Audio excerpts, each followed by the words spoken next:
We're live. We are Yay. live. We are live. You know what, though? Hold that thought. Let's run a little bit of the intro, shall we? We shall. Let's shall. All right, let's do it. Wait, hold on. Wait. Got it.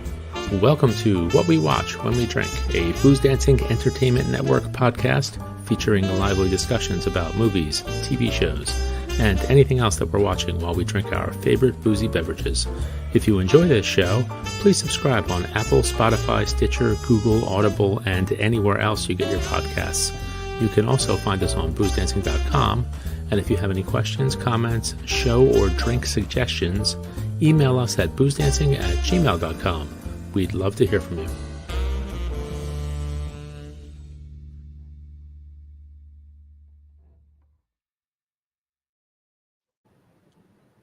We are back.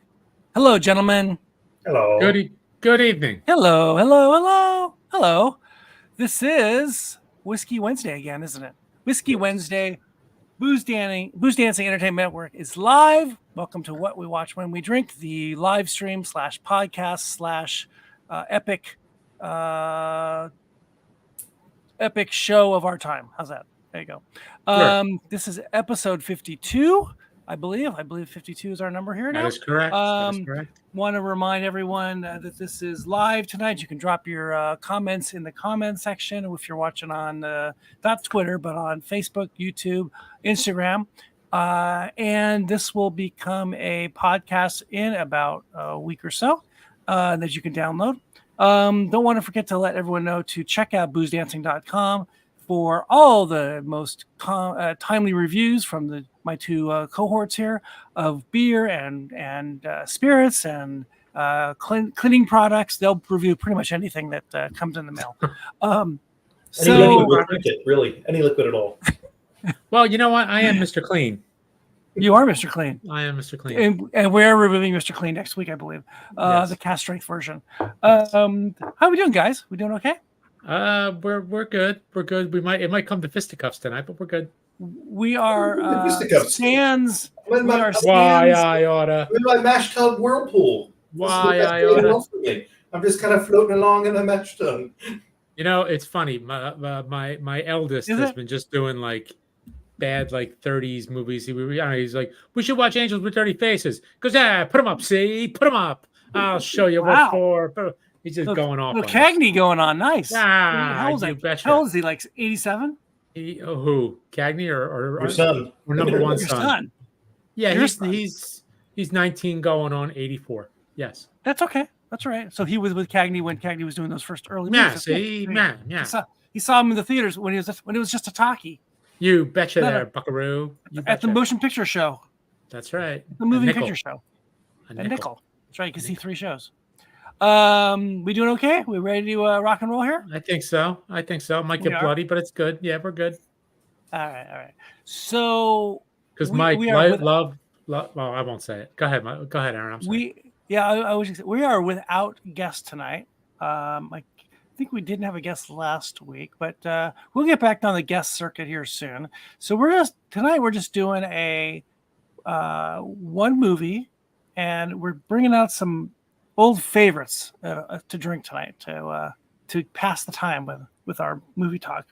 The movie we have, I just posted on Instagram that it's Kristen Stewart night because we are doing I have to say I really like her a lot. We are doing a movie from this year. Usually we do movies from 25 years ago. This is right. actually kind of different for us. So we are actually trying to be current, like the kids.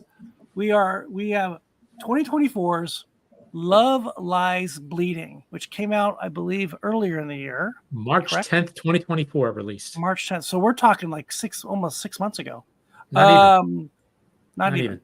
And so this is a new flick. I don't believe it's in the theaters anymore. I'm sure you can get it on. We saw it on HBO or Max, or whatever you call it. And this movie, just to give you a sense of what we're drinking, this movie feels like it's from another time. At least it's intended to. It feels like it's from the 1970s, 1980s. So our beverages of choice individually have that kind of spirit, no pun intended, has that kind of spirit in our choices. So why don't we start with a drink? Because I think we're going to need one tonight. Why don't we everyone pick a cocktail or beverage of choice, and we'll go around the room. I think some of us are just drinking one item, but a couple of us drinking 2 items. Michael, what are you drinking there? Well, the movie is set 35 years ago in 1989. 1989. So, Gilo and I had a conversation about what we thought the bourbons would have been in 1989, and most of the, I would say, more artistic bourbons were either in their infancy or not even conceived at that point in time. Inconceivable. So, I went with a bottle that I believe I liberated from my father's liquor cabinet. An old bottle of Jim Beam. There you go. Because I'm sure Jim Beam was around in 1989. It was very much around. Yeah. Yes, it was. Ange, what do you got? Me, I got one of your old favorites. 1 year old standby. 1 sec. 1 year old. Hold on, Ange. 1 sec. Ange, Yeah. 1 sec. Yes. Mike, what size bottle is that? It's not a handle. It's Not a handle. Okay. It's a regular bottle. What does Jim Beam cost? Any idea what Jim Beam costs today? I don't know, $20. What is it? $20? Yeah, maybe 30. The white label? Maybe 30. Maybe 30. I don't know. I don't think It can't be much more than that. I think it's in the 20s. And a handle probably costs you $10 more. Wow. You know, And and 10 or double whatever the the amount, price you're paying. That's probably what it is. It's very popular. And if it fit in my dad's liquor cabinet, he probably would have had a handle of it, but it didn't. So he got a regular bottle. There you go. All right. Ange, what you got, Ange? I'm in Mike's wheelhouse. We got the good old fashioned Jameson triple distilled Irish whiskey coming in. Is it any good? I've never had it. Is it good? It's not bad. It's good. And that's American. It's American whiskey. GA or is it JA? Jameson, like J. Jonah. J. Jonah like Jameson. Jonah It's Jameson. affiliated with Spider-Man. It's part of the Spider-Man whiskey collection. It is part of the multiverse. It is in the multiverse. Nice. It is, and it comes in at a whopping 40% ABV. As does the Jim Beam. Yeah. So we're setting the bar low. As does mine. I have the Seagram 7 American blended whiskey. There you go. Yes, because as I recall, 7 and 7s were a very popular drink of that era. 7 Up and Seagram 7. Yeah. I think, don't you guys? For years I always thought this was Canadian whiskey. So when I was a kid, it was right. Proudly blended and bottled in America. Really? Now it may be, but blended. But I wonder if it's distilled in at Canada. It's MGP. It's MGP. Is that right? Is there a location on that? Distillery. I did the not know. Seagrams family, they were somewhat Canadian, and correct. And they, the first generation makes the money. The second generation makes it more. The third generation blows it. The third generation decided they wanted to become movie producers, over leveraged the business, and wound up losing portions of the distillery. So the main distillery for Seagrams was out in at MGP. Well, what the site that they've since moved from that initial site, but that was what it was. And they decided to be like, well, we've got all this backstock and we know what we're doing. Let's just keep doing it for other people. And they became a contract distiller and making stuff on their own. Interesting, on the back of this, it says blended and bottled by 7 Crown Distilling Company, New York, New York, 75% neutral grain spirits. Huh. Yeah. Interesting. There you go. So would our first drink. So I guess it would be a light whiskey, right? Right, a light whiskey. Yeah. Also 40% also too. Okay. We ready to do a little toast to this one? Cheers. All right, gentlemen. Ready? 1, 2, 3. Oh, that's a good one. Well, in this case, it's more of like, based upon our conversation before the start, it's more of like the first round. It's like the ring, ding, ding. Right. It's more like that. Not at all. What we have here is a failure to communicate. No, that's not the word. You see, boy, you're square dance. All right. So where shall we begin? Where do we begin? Whoa. Why don't we start with drinking? Oh, okay. All right. Okay. Well, I mean, what we do here. What do we do then? The first sip of this is, I don't want to say off-putting, but it's just different because I typically drink a higher proof. And the bourbon might be something that's aged differently than this. After the third or fourth sip, though, this is pretty good. No, it's not bad. I'm enjoying this. And does it get any more easy drinking than Jameson? Really? Yeah. No, it doesn't. You know, that's why didn't we talk about this with Joanne? That it's like in every bar in the world, Yes. every airplane in the world, every airport bar in the world. It's every liquor store. It's everywhere. Should I get some pickle juice? No. You could. God, no. Or just some No. pickles. I wouldn't mind some pickles. No pickleback. I got some good pickles. This Seagram's is really, really, one, vapory, two, really sweet. Yeah. Wow. I'm surprised. It's actually not so horrible. It's actually pretty good. Huh. Well, that should be on the poster. Not really It's horrible. actually not so horrible. It's actually pretty good. And then your name underneath. Aaron. Did you Aaron, 2024. Two thumbs on his hand. No, not up and not down. They're just on his hands. Did you guys drink 7 and 7s? Probably. Yeah. I was actually. I don't remember. I don't remember them specific. I haven't had one for years, but I could see myself liking it. It's weird, lemon and lime, and this is. It sounds crazy, but it sounds like I could do that. Why would it be bad? I don't know. I guess it'd be like putting lime and lemon instead of 7-Up. You probably get something similar with some club soda. Another kind of highball. Sure. Yeah. Why not? Yeah. You just use the names for the products instead of just saying I want a highball. I want a 7 and 7. That's right. Is that like a Stoli Doli? Stoli Doli. Stoli Doli. What goes in that? Yeah. If you have to ask me, I can't help you anymore. Stoli? Stoli? Stoli vodka? Never heard of it. We have our first Wensleydale? cocktail, our first whiskey in us. It's actually, I'm actually surprised. This is better than I thought. It's weird. Uh-oh. Okay.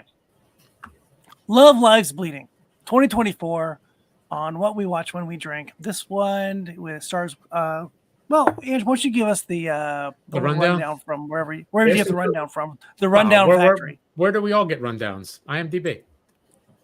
Oh, so okay, that'll work. Release date, March 10th, 2024. Couldn't figure out the budget. I don't think it was much. It might be like in the 10 million range, roughly. Gross box office USA and Canada, 8.4 million. Opening weekend USA and Canada, a pittance, $150,000. Whoa. Gross worldwide box office, 12.5 million. So IMDb gives it a 6.7 out of 10, which I believe is all user-based, right? So just user-based reviews. Right. Rotten Tomatoes, 94%, and the Metascore is a 77. Would you like a plot summary? Yes. I'd like to know who the 94% people are and the 77%. Me. I'm guessing there were like 9.4 people reviewed that, liked it, because I'm in the 6%, I suppose. Oh, you're a 6%er then. Is that what you're saying? Hey, I'm a 6%er. That's right. Jesus Christ! All right, let me get the plot summary. Plot summary: Lou is a reclusive gym manager who falls hard for Jackie, an ambitious bodybuilder who's heading to Vegas to pursue her dream. Their love soon leads to violence as they get pulled deep into the web of Lou's criminal family. Filming locations: Albuquerque and Rio Rancho, New Mexico. The director is Rose Glass. She's English. The writers are Rose Glass and Weronika Tofilska. And the stars of the show are Kristen Stewart as Lou, Katy O'Brien as Jackie, Dave Franco as JJ, Jena Malone as Beth, Anna Baryshnikov, daughter of the ballet guy, Mikhail, plays Daisy, and Ed Harris as Lou Sr., Lou's dad. So that's what we got. Wow. Okay. Now you were the one that recommended this movie to us for tonight. Correct. How did you come about? I suggested that we do this one. Suggested. Yeah. So Sunday morning I woke up. The lads were asleep. The house was quiet. So I said, you know what? While I'm wide awake, I'm going to watch a movie. So I put on Max, and it was one of the featured, one of the recent releases on Max. It was the only thing on Max, so you watched it because it was the only thing to watch. Obviously, I watched the trailer. I There were was no choices. intrigued, I get it. and I said, you know what? I'm going to give this movie a try. And did you know of this movie beforehand? I saw the posters. That's as far as it went. I didn't really know much about it. So Got it. Okay. All right. I enjoyed it. And then afterwards, I actually listened to a podcast about it. So. Oh, interesting. Okay. Where they apologize for making the movie? Was that the podcast? I'd like to listen to that. It was people like I'd like my $4 back. $4. $4. Oh, you rented movies it? Now? What was the cost of a movie in 1989? Like $4? Oh, that's right. What do you think? Maybe. Okay. I want $4 Is back. it? Did it say what time it's supposed to be filmed? Yeah, 89. 1989. Right. So okay. I heard the interview sense. with the director, and basically she's like, you make a movie in today's age, and pretty much all of the plot holes can be filled with a cell phone. So basically, we've talked about that. Yeah, cell phones have kind of ruined everything, haven't they? Yeah, they have. Okay, so boy, that's a really interesting point. Hearing it from a director, that's so true. And we have mentioned this topic many times before.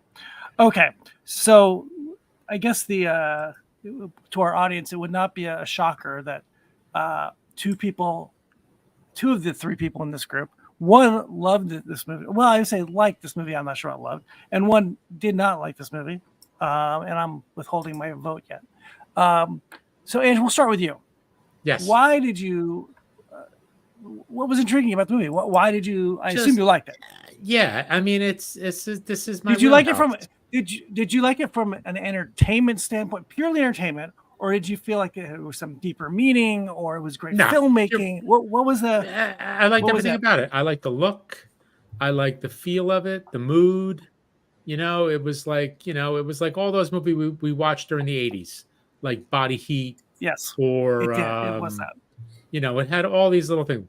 Even like the last one, like the Last Seduction, or Bounds. All these movies, it's got this whole thing. Or even if you go back even further, like one of these 1940s film noirs. Like a Double Indemnity and all this kind of stuff. You've got the love interest, and you've got all this like steamy romance, and it was a little sleazy, and it was a little sexy, and it was just really fun. I thought it was a fun ride. I thought the same, in the sense that it looked like it was definitely trying to be a movie of that era, right? I remember I told my wife, I said I watched this movie and it felt like I was watching Cinemax in 1980 something. Oh, absolutely. And a late night movie, and probably trying too hard, trying to be a little too artsy, but it doesn't matter. It's not trying to be winning an Academy Award for sure.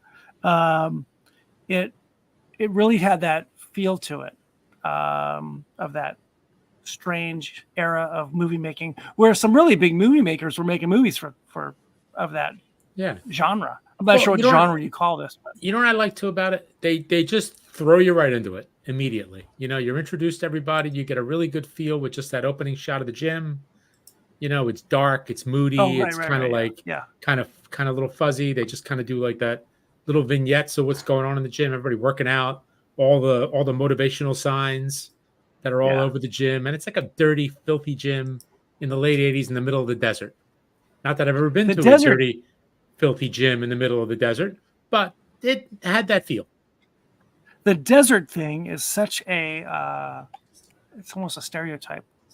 Those movies they're all the ones I can think of are in the middle of the desert, and usually at night. There's a lot of nighttime scenes in the desert with a trailer, right? And there's a trailer, and there's lights strewn, and Rosanna Arquette or one of the Arquette sisters is walking around half naked.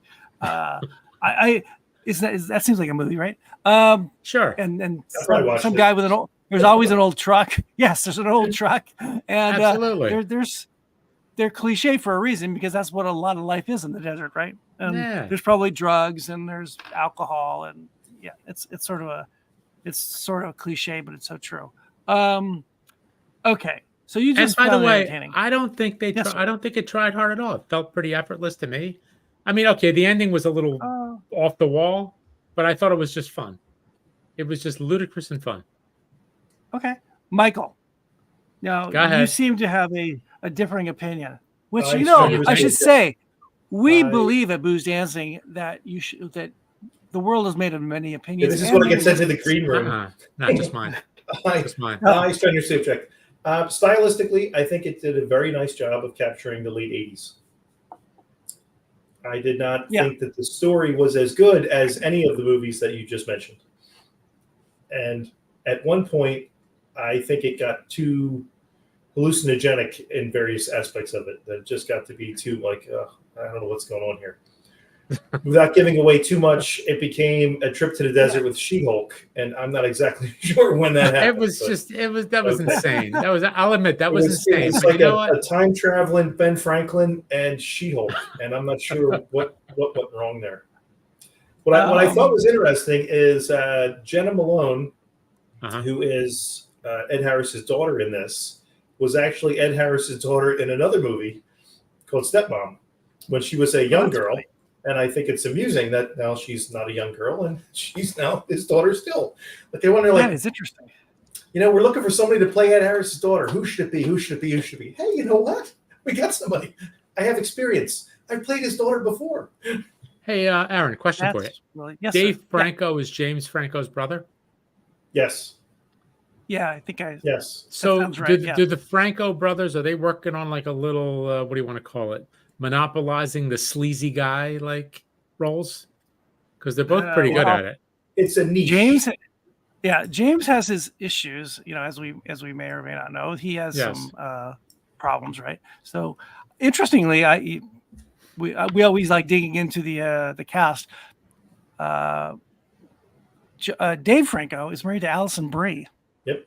Really? Yep. Yeah. Yes, and we like Alison Brie. She's been I like everything. I like Dave Franco. I think like Dave Franco. She's the Catch Me If You Can movies are great. What movie? Oh, that's what he's from. Yeah. What'd you say, Mike? The Catch Me If You Can movies are great with Dave Franco. He's in Catch Me If You Can. No, it's not Catch Me. It's the magician movies. The Now You See Me. Oh, I know what you mean. Now You See Me. Well, now you see me. Right. I've never seen them. There's been a few of those. Yeah. They were horrible. What the hell are you talking about? Do you know anything? Oh, I see, Mr. Contrary. I like a movie that makes more than $12. I don't know. I'm crazy that way. Oh, so is that what it is? Is that what it's about? I like a blockbuster. It's all about money. It's about how much it makes? No. It should be. No. I just thought stylistically it was good, and then it seemed to lose its way somewhere in it. And I get you're playing like downtrodden, oppressed, and desert people. Why don't they bathe? Because there's no water in the desert. That's why there's nobody in Mexico. It looked as if Kristen Stewart, she needed a good scrubbing. She looked like throughout the movie. Everyone needed a good scrubbing. Please wash your hair. Come on, man. I don't know. Everyone and actually, you know, it was great. And I don't know if it's a metaphor. I'm not good at like the interpreting of a movie. The way they open up, they're panning across the gym, everybody's working out, and then they cut to Kristen Stewart pulling all that crap out of the toilet with her bare hands. Oh my god! Well, that was just spectacular. What's life about? What is your lot in life? Yep. Apparently that's it. And I guess that's some sort of a metaphor. I don't know. I can't interpret it that way, but I'm not good at expressing those things. But it was fantastic. Well, what I found interesting was she had her hand in a toilet, and that wasn't the worst part of that scene for her. Oh, it was having that girl hit on her? Having the girl hit on her. Having Daisy hit on her? She would rather have had her hand in the toilet than talk to that girl. It juxtaposed gross. But, yes. That was the best part of my day. You want to give us a little bit deeper synopsis of this movie, where this thing goes to, for those who have not seen this movie? From me personally? Well, I mean, give us a overview, a more specific overview of where this thing, because it does go off the deep end in a few places. Yeah, sure. Which I should add, Michael. I agree with you. I do remember movies from the 80s and 90s that went, because I think it was the filmmaker, like Coppola did one, and I think Arquette was in that one that I remember. And I always got the sense that those kinds of movies were a director trying to be overly artistic. he's just make the movie. You don't have to go wacky and everything doesn't have to be a symbol and a metaphor. And this movie kind of does the same thing. There are wacky symbols in this whole movie. There are the end of it is just off the rails, right? Absolutely. And a lot of it has to do with drugs in that sense. But there's also other things that you could argue is bigger than drugs. Bad daddy daughter relationship, daddy criminal relationship. It's the whole thing's one big metaphor. But I always have a problem when the metaphor is just thrown in your face like that. And hey, look, it's a giant person. That means that person can't find love, or whatever the one thing that bothered me the most in the movie was the domestic violence aspect of it.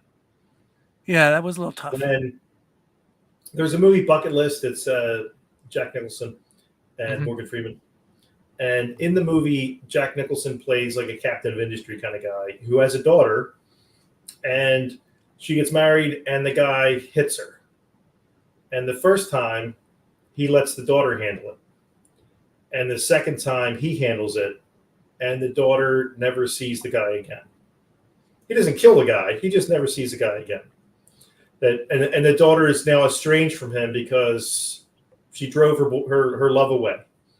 In this movie, Ed Harris's character plays a very bad man. Yes. And yet he doesn't seem to care that his daughter's husband routinely beats her. Yeah. And I would think, if you're a very bad man, first off, you would think twice before you hit the very bad man's daughter. And secondly, if you hit the very bad man's daughter one time, I don't think there's a second time. Yeah. And throughout the movie, you see her in various stages of arm in a sling, black eye, fat lip, and then a brutal beating at the end. And you just think, I don't know what kind of very bad man you are, but I would have handled that very differently if I was a very bad man.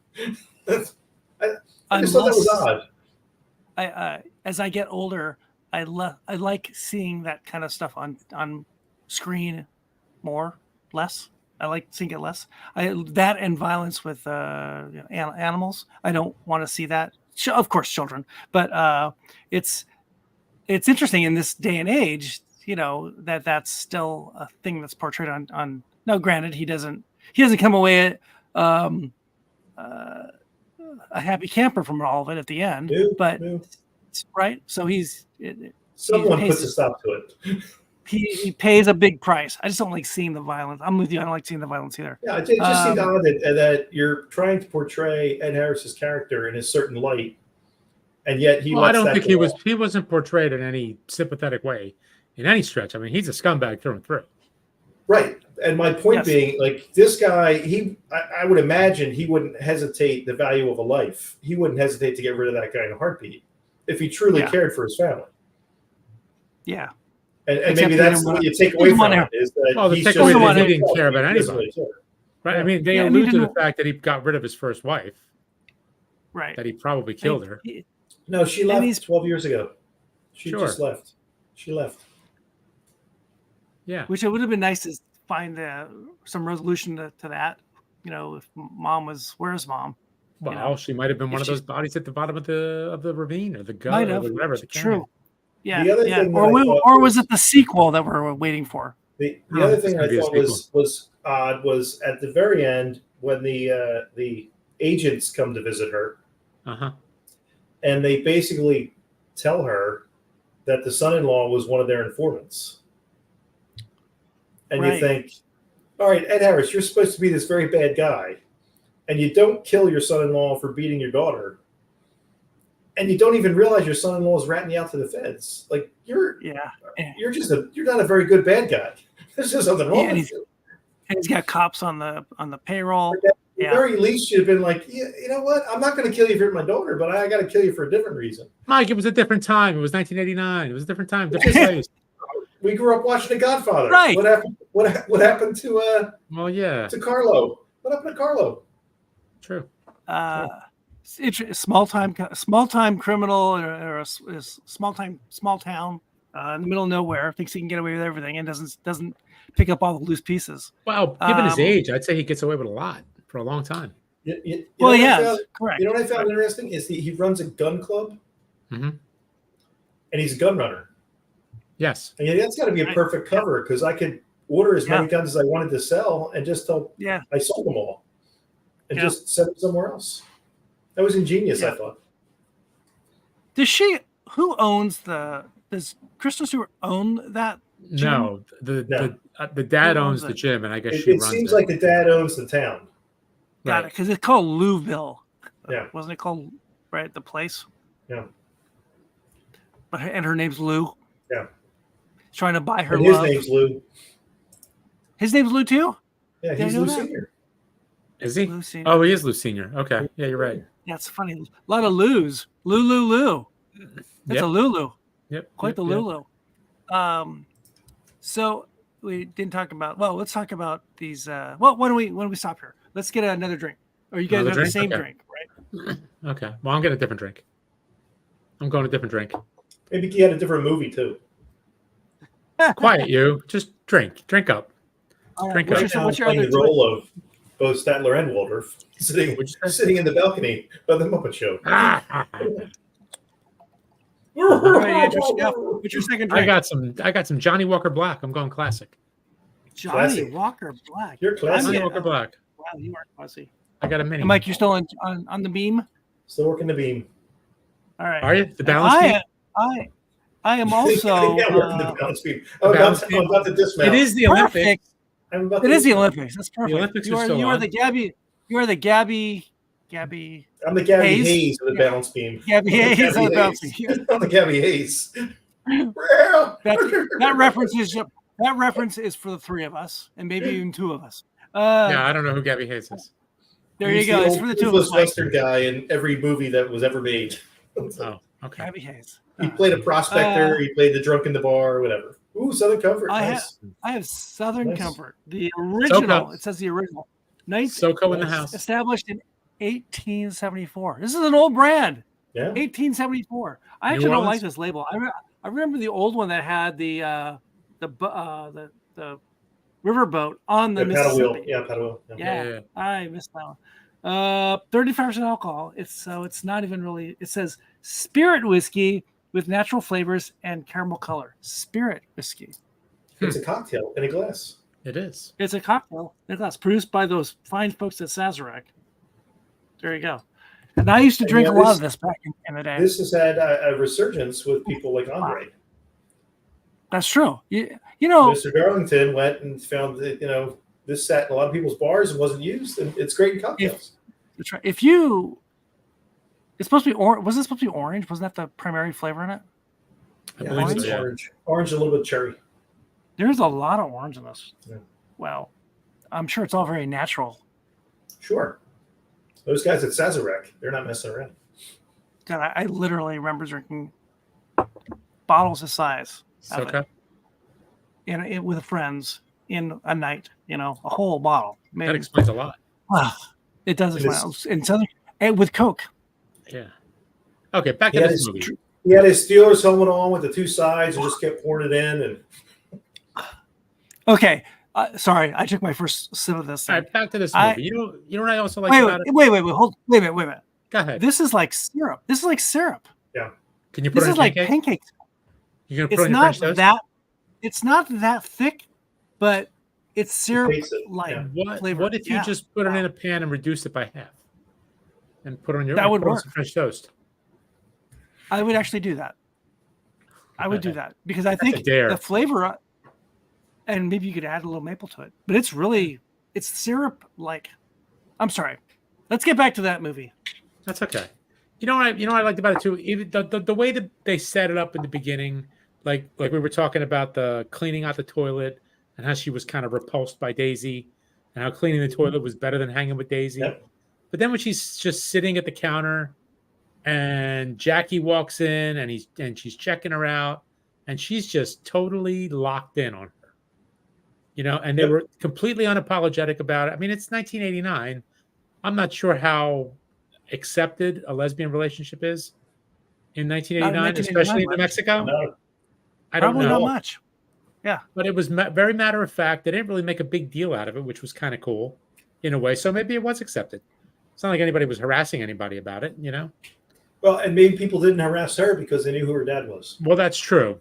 That's true. That's also That true. could be something with it. Yeah, maybe. No, so let's look at this in a different way. Okay. Now, okay, well, Mike, take this movie, the bones of this movie, and make it better for you. I would get rid of all the hallucination stuff. I thought that got to be almost silly as she hulked. That seemed. I thought the steroid.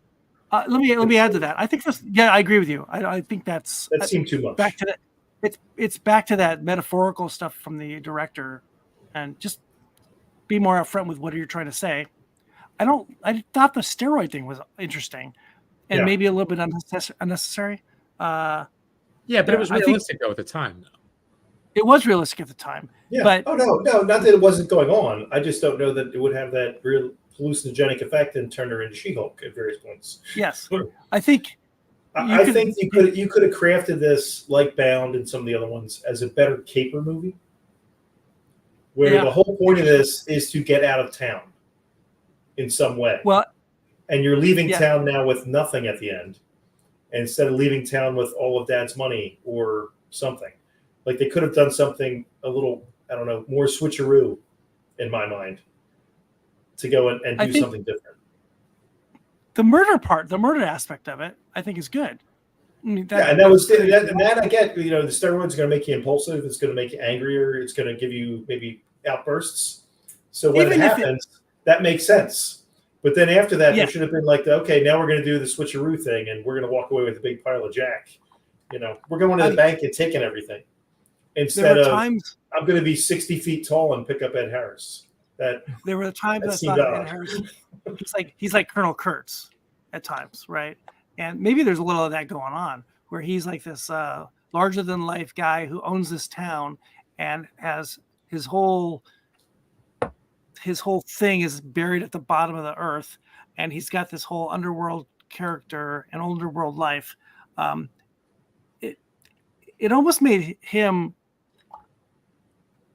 It was almost too dark. I thought he was too dark of a character for this movie. You could have made this movie where he's not this. He could be still evil as a small time hood who's had a horrible relationship with his daughter, and he's made some really bad decisions, and not be as dark as he is portrayed here, which I think is a little bit difficult, especially when you go back to the violence in the family aspect with his other daughter. And you've seen like the Breaking Bads and the Better Call Sauls and those types of things where there's a switcheroo, there's some other thing going on, there's some aspect of it where it's a gotcha, and that for me it wasn't there. I thought that the first probably 2/3 of the movie was okay, and then it's almost like they didn't know how to end it.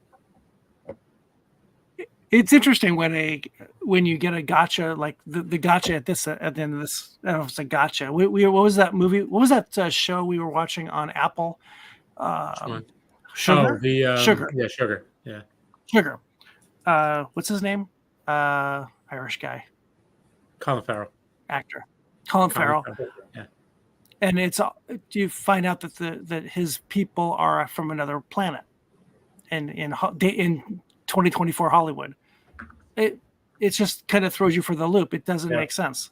And some of this has that element to it as well. And it seems it's like you could do the story without that and maybe have it less shocking. I know the point of it is not to the point of it. There's a metaphor there. But it seems like you could do the metaphor a different way.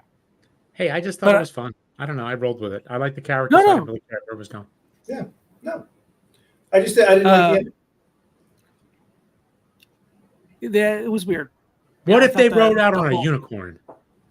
What if there was a unicorn? Might as well have.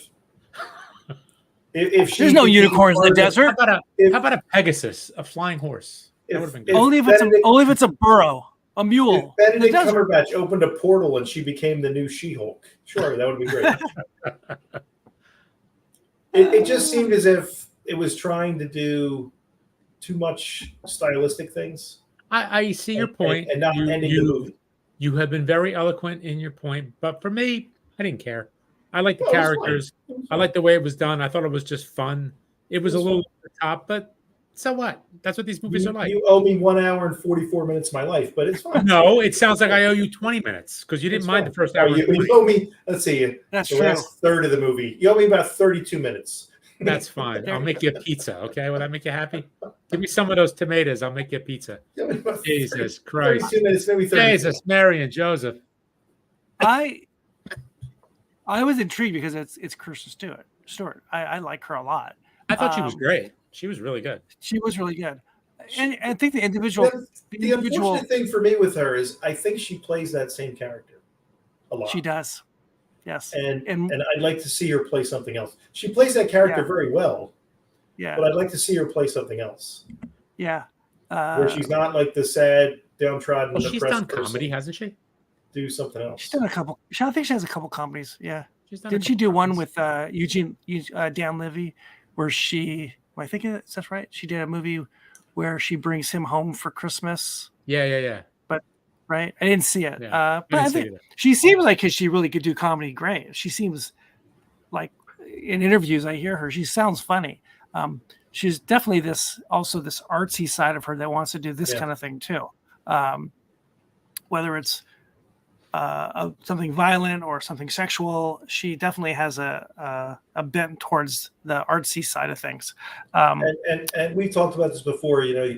One for the studio, one for me. One for the studio, one for me. I'll do one for you. Yeah, one for me. It could be. And it seems as if she's not doing enough of either one for her or one for the studio, whichever. It seems like she's getting more work in the same kind of genre.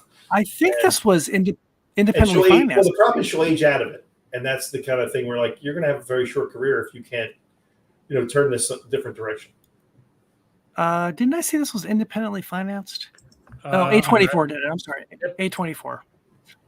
And A24 is, this is the place now where so many independent films are being made and people are taking chances with them, and TV and movies. And so this is it's like the perfect place for her to go with this. I don't know, it's not her idea, I don't think, but to take a movie and get it done, that's a place to go to right now. They're the hot place for financing and production. By the way, she's got 66 credits already. I saw her IMDb, and it was just insane. And she's like, how old is she? Is she 30? She's in her 30s, I guess. Is she 30? Since 99. She is 34. Okay. Wow. She's got she's been working since she was like 15. Yeah. First time she was in a role was she was 12. She played the daughter of Jodie Foster in David Fincher's theater thriller The Panic Room. Oh, really? Is that her? Apparently so. Oh, I didn't realize that. Okay. But when you doesn't hit the big time. Someone similar to this, I would say, was Linda Fiorentino. Okay. Except and you don't see her making movies now. Yeah. Yeah. Because she aged out of that role. So where do you go from there? Or like even Jennifer Tilly, playing the other aspect of it, the bombshell. She's again, nothing wrong with. I'm sure they're great actresses, but they're not getting parts because I don't think they got enough variety early on. And she's in that, once you're over 30, you got to start, stop turning into the skid. You got to go a different direction. If we go back to our girl Linda Fiorentino, I think she got robbed with Men in Black 2 because she should have had that part. And it could have changed her career. Yeah, because she could do comedy. She's funny. Yeah. Well, and this movie, Kristen Stewart has a few of these under her belt. It doesn't feel like this is the right era for this movie, right? It's this movie. If you want that to be your career, you should have been born 60 years ago. And when those movies were really popular for a long time. Yeah. Now you got to really broaden yourself and get into comedy or rom-com or whatever, something more maybe broader based. I like her a lot, and she was really good. Actually, everyone was really good in this, I thought. Yeah. Yep. I'm not a huge fan of Ed Harris. He feels like a one-trick pony. Yeah, but he does it really well. He does it. He does. It's really like well. Jeff Daniels is a one-trick pony. He does it really well. There are those guys. Jeff Daniels is pretty versatile, though. I think Jeff Daniels can do a lot of different stuff. I like him a lot. Dumb. It feels like he's he can be dumb or he can be dumb. He can be dumb or dumber. Boom. Either. He's got two things in. Dumb and dumber. He's great in The Martian, though. Oh, Jeff Daniels. Yeah, Jeff Daniels. Jeff Daniels is good. He's highly underrated. You know what he's good in? He's good in Speed. He's great in Speed. He is. He's great in Speed. He's good in Speed. He's good in a lot of stuff. He's a very good actor. But anyway, that's beside the point. But yeah, Ed Harris. I think Ed Harris is. He seems very serious. Yes, he's a very serious. I've never seen the guy do comedy. Very serious. And I think being very serious, you're either going to be the general, or the mob kingpin, or the defense attorney. You're not going to get the happy-go-lucky guy to be in the movie. I think the closest when he's in sitcom, he's actually pretty good.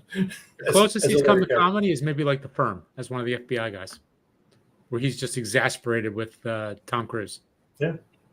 That's about as close as he's come to comedy as I've ever seen him in. I wasn't fond of him. I don't like that kind of character, but I'm not just fond of him. He is a 4-time Oscar nominee, though. So I know he does have a pretty good body of work. He does. Oh, he's great in The Abyss. The Abyss was good. Yeah. Yeah, I don't remember him in that. I remember somebody else. Mary Elizabeth Antonio. Oh, yes. Right. No, you're thinking the Deep. You're thinking the Deep. Oh, I'm thinking the Deep. The Deep. Yes. Oh, right, Nolte. Much better than Ed Harris. He's. I don't know. He was probably of the characters. He was probably the low point for me for the movie. I thought he was good. He was just so bizarre. He fits that profile for that kind of character from those movies from the 1980s for sure. Yeah, the weird guy who owns the town and looks like a hippie, was probably in Vietnam, and he probably was, like Colonel Kurtz, right? He was in the jungle a little too long. The balding guy who refuses to admit that he's balding and has ridiculously long hair. We have none of those here. Ridiculously long hair. I don't have that problem. My hair's not ridiculously long yet. It will be soon, but not yet. What was it? The actress who plays the bodybuilder. Katy O'Brien. Katy O'Brien. Well, I don't know her. Where do I know her from? Apparently, she was in Mandalorian. What's funny is I just saw Twisters yesterday, and she was in that. Huh. Playing one of the the hokey, goofy people that are part of the Storm Chasers. And when I saw her, and then I saw the preview for this movie, I'm like, wait a minute, that's the same girl? Because in that movie, you don't see that she's physically has great physical prowess. So, interesting. She was in. She's certainly a bodybuilder. That's not something you do just for the movie. Is she really? So she really is a bodybuilder, right? Bodybuilder, martial artist. I think she was I think in that movie they make her seem much larger than she really is, through scaling and changing the size of rooms and things. But she is some sort of a bodybuilder. Yes. So she's really. She was Agent Kimball in Agents of S.H.I.E.L.D. and Jentora in Ant-Man and the Wasp. So she's got a bit of a Marvel thing going on too. Huh. Interesting. And sadly, during the shooting of this movie, Love Lies Bleeding, she has Crohn's disease, and she had bowel surgery during the shooting of the movie. Right. Yeesh. Ew, poor kid.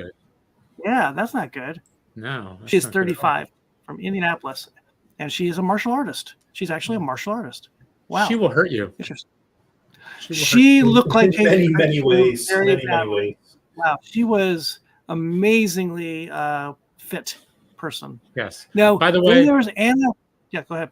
Her hairstyle apparently was inspired by Jennifer Beals' Alex from Flashdance. Totally. And again, I saw it. Very true. Totally. Very true to the period. Very true to the period. Yes. Pernish. She was very pretty in the movie. She is. They didn't go into the other way and make her look manly as a bodybuilder. She was very pretty. Not at all. The other character I was going to talk about was Daisy. There's a lot of daisies in my life these days, played by Anna Katerina Baryshnikova. Yes. Baryshnikov. Her parents are Baryshnikov. Yeah. Actually, I see it in two different ways. I see the Russian version has an A on the end of it. Oh, okay. So her parents, of course, are famous. I don't know her mom so much, but mom was a ballet dancer, Lisa Reinhardt, and her father, of course, very famous, Mikhail Baryshnikov.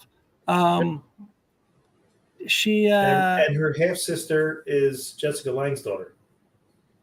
Right, because he was She married. To hangs Jessica out with a whole bunch of fancy people, doesn't she? Correct. Yes, a lot of dancing Nepo folks. baby, Right. another Nepo baby.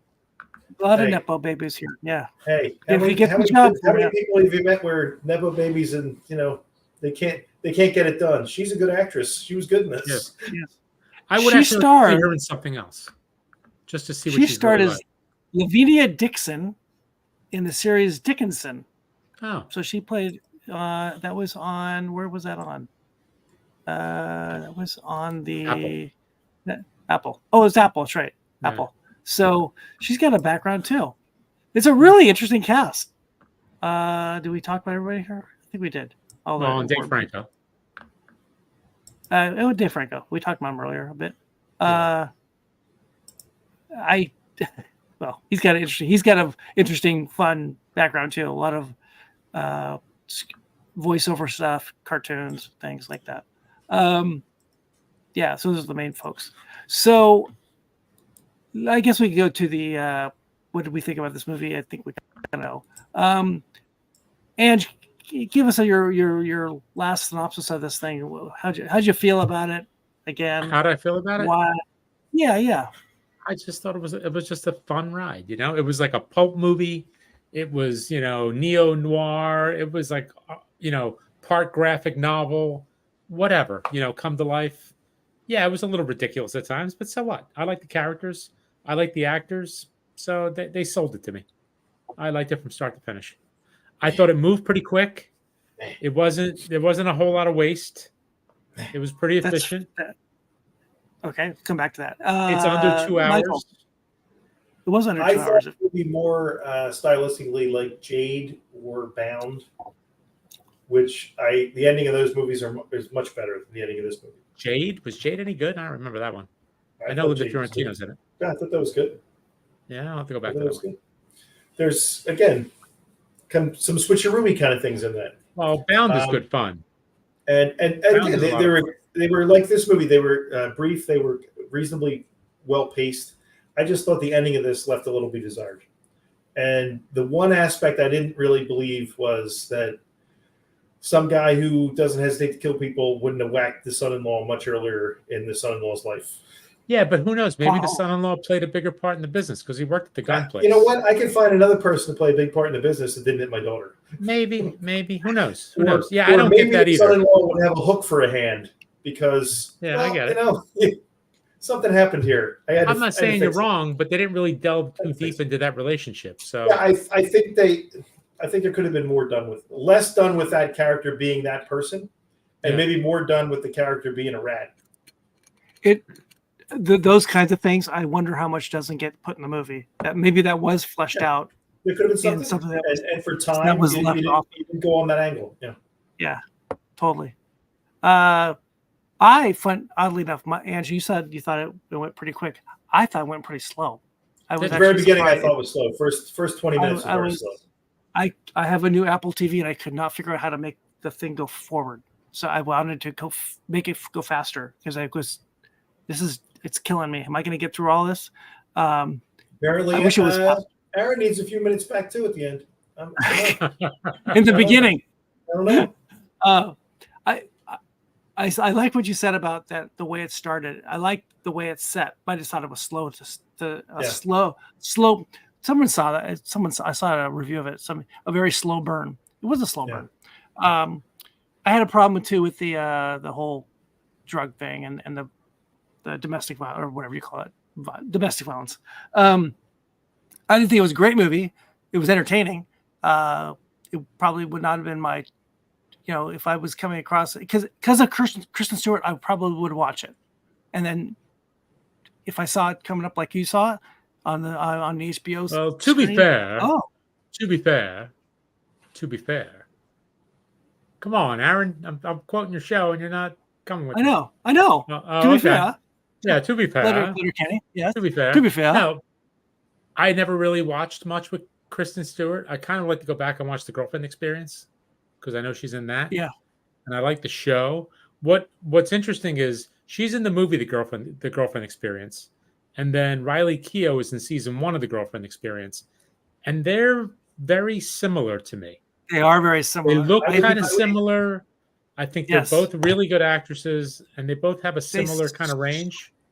And they sort of take on the same kind of roles. Yeah, I was thinking that too. That what's the musical Daisy Jones and the Six? Is that what it's called? Yeah. But I was thinking that she, again, to get out of these kind of angst roles, she could have been in that. Maybe, yeah. Like I said, they're kind of interchangeable. But I have to say, Riley Keough was fantastic in Daisy Jones and the Six. She was really good in that show. Oh yeah, no, I'm not saying she wouldn't have been better than her, but I can see her playing that role. Like you said, that was my first thought. I'm like, she could have been in that because I wasn't putting it together. But I think you're right. She's very similar to. They're kind of on not a similar path, but they kind of remind me of each other a little bit. Yeah. I like them both. The Amazon, great. The Amazon Prime show that was just out with Riley Keough about the murder in Canada. Oh, that's really vague. Is Under the Bridge? Yep. Something about the bridge. The murder in Canada, because there's only been one. They're Canadian. They're very polite. I could definitely see Kristen Stewart in that Riley Keough role. Yeah. Totally. Yeah. Totally. She would definitely fit that. There is something very unique about them in the way they look, the way they act, the way they move, and the roles they pick too. I also think you could put her in the next True Detective. Who? Ooh. Kristen Stewart? Ooh. She could be the next That's True Detective. A great idea. I think she could be if you partnered a man and a woman did something, I think she could be the next in that. I think she has enough age behind her now that she's in her 30s. And I think she could play that, analytical young cop and kind of thing. I think that would work. You know what we need to do? She won't take my calls. I don't know why. We need to start the booze, dancing, entertainment, acting, consulting business. Because we can help casting network.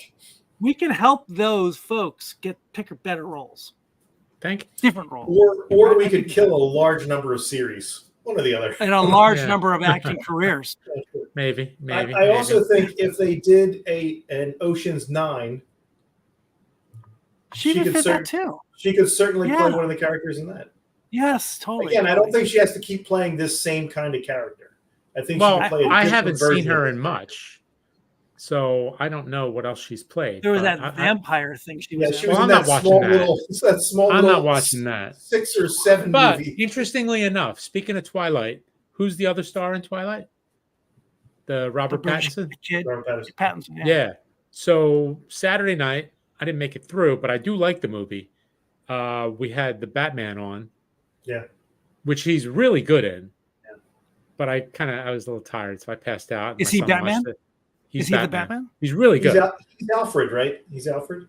But then Sunday night, I watched Good Times or Good Time, which he's in, and it's one of those. You know that movie that Adam Sandler did a couple years ago, the one where he's the jeweler who's got a gambling problem. Uncut Gems.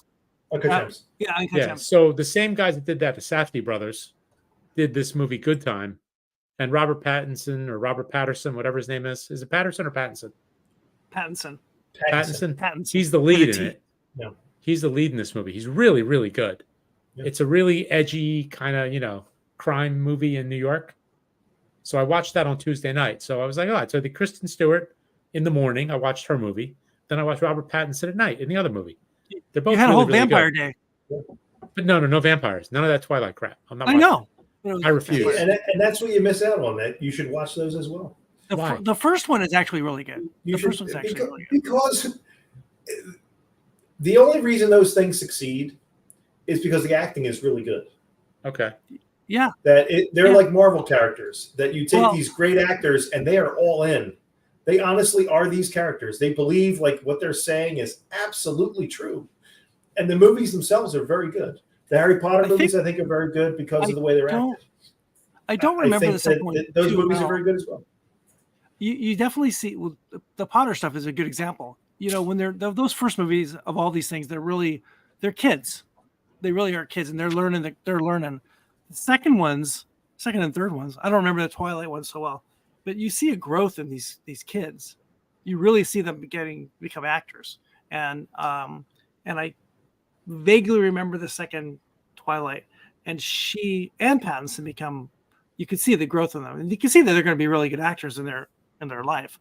And they're coming on board as, I don't know, 16, 17-year-olds, whatever they are, where the Harry Potter kids are all 10s, 11s, whatever. But the adults in the Harry Potter movies are like the adults in the Marvel movies. But they're all in. They're all in. Right. And the movies themselves, they're decent fun. They're mindless stuff. And they're really well acted. Yep. I agree. All right. Hey. So we have. Hey, guess what I got? Guess what I got? I got tres leches cake. Wow. I got some tres leches cake. You know what I got? Nothing. You got nothing. Well, I got three pieces. Want to come over? Yeah, Aaron, why don't you come over? We'll have some cake. He's going to walk through the screen? Come on, come over. I want some cake. Inconceivable. Oh, I got cookies too. Come on, Mike, come over. Sorry. I got nothing. Nothing. Sorry, I interrupted. It's nothing. But yeah, I haven't seen the... We may have lost Aaron. What? Did we? No, he's there. I see his eyes moving. I think he's breathing. He blinked. He just motioned to his ears.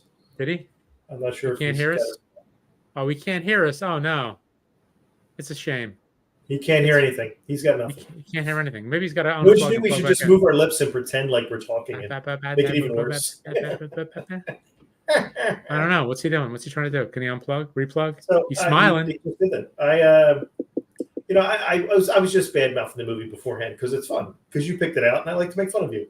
Yes. But overall, it wasn't to me a very good movie because of the ending. Okay. I think it lost something at the end. I like the switcheroos. I like the stylistic aspect of it. Maybe not as much as you do. I know you like style a lot in movies. Yes. Style and witty repartee. Yes. Like us. But I thought that witty repartee. I thought the end of it could have been better. It could have been better. I'll give you. It went a little over. I could see how someone could not like the ending, but you know what? I didn't care. I think they were just. You know what it was? They were lost in love and they conquered daddy.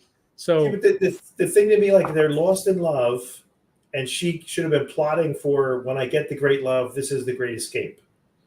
Maybe. And instead it was like, oh, well, what the hell's going to happen now?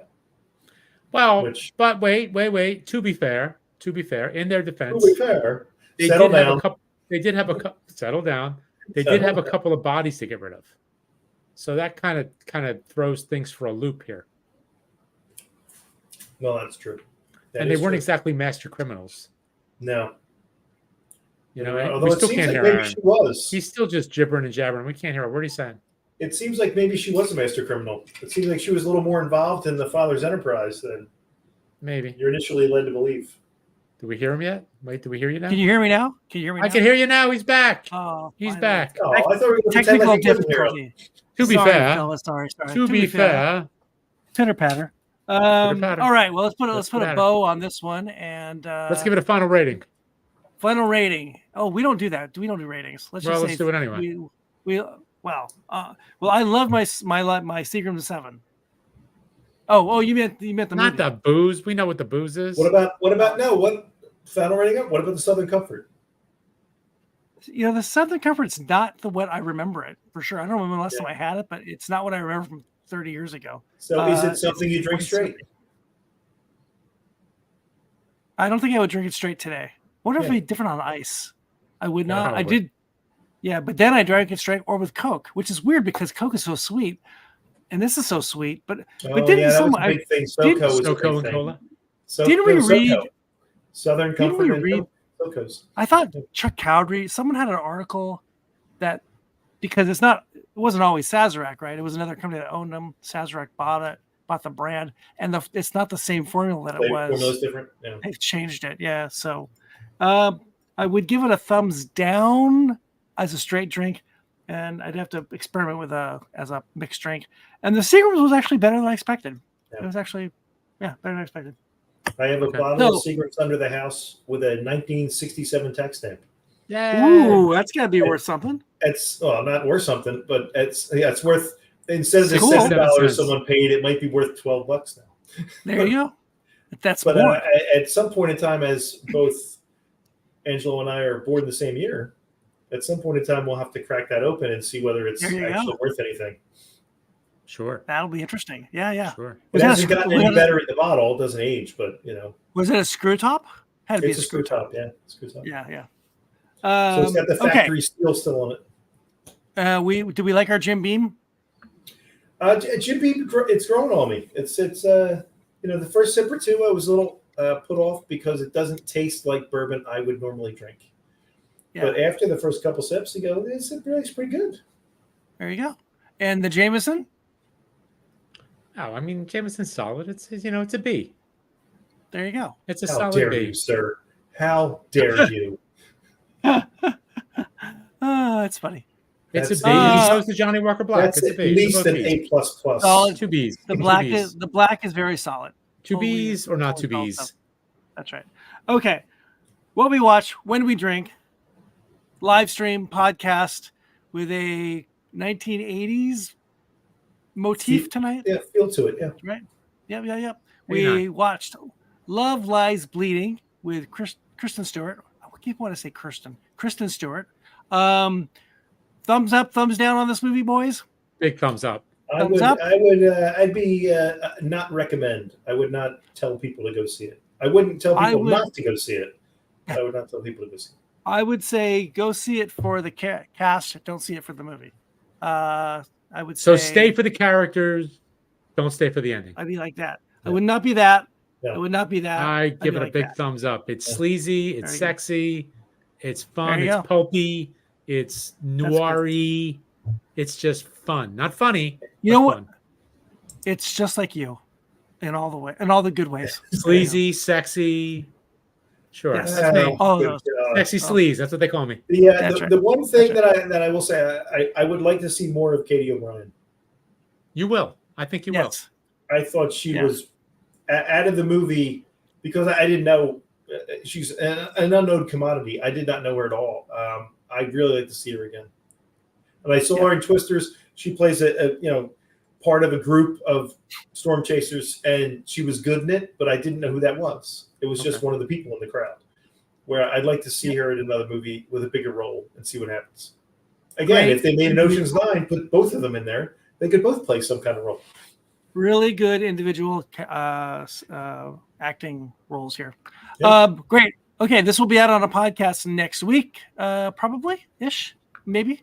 Correct? And you could get that downloaded for wherever you get your downloaded podcast. This has been another episode of What We Watch When We Drink from the Booze Dancing Entertainment Network.